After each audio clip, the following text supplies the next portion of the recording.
Edmond Duranty de Degas, analyse du tableau. Sur ces livres et ces manuscrits anonymes, aucune mention d'un nom particulier, sauf celui du peintre qui a apposé sa signature sur la couverture rosée d'un ouvrage au premier plan. On peut y lire de biais, Degas, 1879. Edmond Duranty est mort le 9 avril 1880. Ce fut pour ses amis un coup d'autant plus douloureux qu'il était imprévu. Il cachait ses souffrances avec une sorte de pudeur qu'il mettait dans toute sa vie.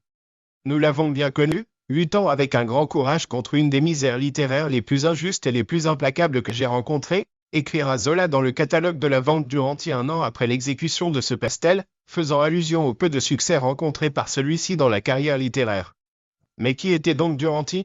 Critique d'art, journaliste et écrivain naturaliste, il se rend célèbre en 1876 par son essai La Nouvelle Peinture, à propos du groupe d'artistes qui expose dans les galeries Durand-Ruel.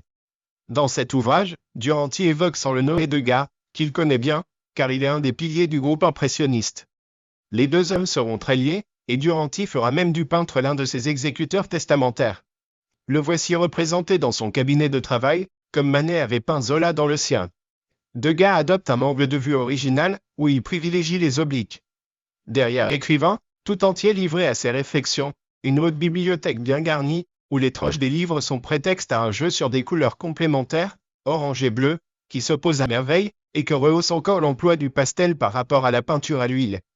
Dans la toile de Fantin-Latour hommage à Delacroix, 1864, Duranty figure au premier plan à gauche.